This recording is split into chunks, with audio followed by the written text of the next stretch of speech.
Hello, എല്ലാവർക്കും സുഖമല്ലേ? ഓണമൊക്കെ അല്ലേ വരാൻ പോകുന്നത്. നമുക്കിന്ന് ക്യാബേജും ക്യാരറ്റും വെച്ചൊരു സിമ്പിൾ തോരൻ വെറും 10 മിനിറ്റ് കൊണ്ട് ഉണ്ടാക്കിയാലോ? വാ, പെട്ടെന്ന് ഉണ്ടാക്കാം.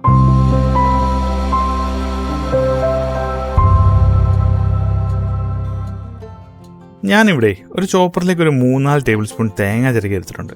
ഇതിലേക്ക് നമുക്ക് 1/4 ടീസ്പൂൺ മഞ്ഞൾപ്പൊടിയും 1/4 ടീസ്പൂൺ ചെറിയ ജീരകപ്പൊടിയും ഒരു 3 പച്ചമുളകും ചേർത്ത് നന്നായി ഗ്രേറ്റ് ചെയ്തെടുക്കാം. ഇനി ഒരു ബൗളിലേക്ക് അതേ ചോപ്പർ ഉപയോഗിച്ചാണ് നമ്മൾ ചോപ്പ് ചെയ്ത് വെച്ചിരിക്കുന്ന ക്യാബേജും ക്യാരറ്റും ഇട്ട് കൊടുക്കാം. ഇനി നമുക്ക് ഇതിലേക്ക് ഒരു 5-6 കുഞ്ഞുള്ളി തച്ചതും ഒരു ചെറിയ കഷ്ണം ഇഞ്ചി ചോപ്പ് ചെയ്തതും നമ്മൾ ഗ്രേറ്റ് ചെയ്ത് വെച്ചിരിക്കുന്ന നമ്മുടെ തേങ്ങയും കുറച്ച് കറിവേപ്പിലയും ആവശ്യത്തിന് ഉപ്പും ചേർത്ത് നന്നായി ഞെരടി മിക്സ് ചെയ്യാം.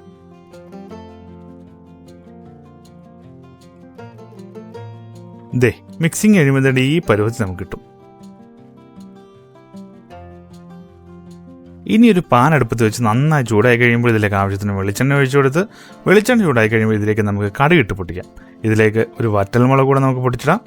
ഒരു 10-20 സെക്കൻഡ് ഒന്ന് മൂപ്പിച്ച ശേഷം നമ്മൾ മിക്സ് ചെയ്ത് വെച്ചിരിക്കുന്ന ക്യാരറ്റും ക്യാബേജും കൂടെ നമുക്ക് ഇതിലേക്ക് ഇട്ട് കൊടുത്ത് നന്നായിട്ട് ഇളക്കി കൊടുക്കാം.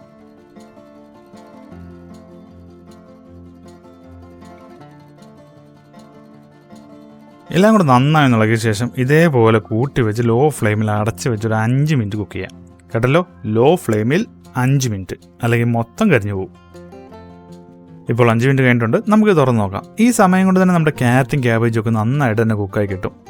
ഇനി നമുക്ക് ഫ്ലെയിം ഒന്ന് കൂട്ടി വെച്ച് ഇതിലെ ബാക്കിയുള്ള വെള്ളമയം കൂടെ ഒന്ന് വറ്റിച്ചെടുക്കാം. ഇതേപോലെ ഒരു 3-4 മിനിറ്റ് കണ്ടിന്യൂസ് ഒന്ന് ഇളകി കഴിയുമ്പോഴേക്കും നമ്മുടെ തോരൻ ഇവിടെ റെഡി. കണ്ടല്ലോ, വളരെ സിമ്പിളാണേ. നമ്മൾ മൊത്തത്തിൽ 10 മിനിറ്റ് പോലും എടുത്തിട്ടില്ല ഇതുണ്ടാക്കാൻ. അപ്പോൾ ഓണസദ്യക്കുള്ള ഒരൈറ്റം റെഡി. ബാക്കിയുള്ള എല്ലാ ഐറ്റംസും പുറകെ തന്നെ വരുന്നുണ്ട്. So stay tuned. പിന്നെ വീഡിയോ ഇഷ്ടമായി ലൈക്ക് ചെയ്തേക്കണേ. അപ്പോൾ അടുത്ത വീഡിയോയുമായി നാളെ തന്നെ കാണാം. Good bye.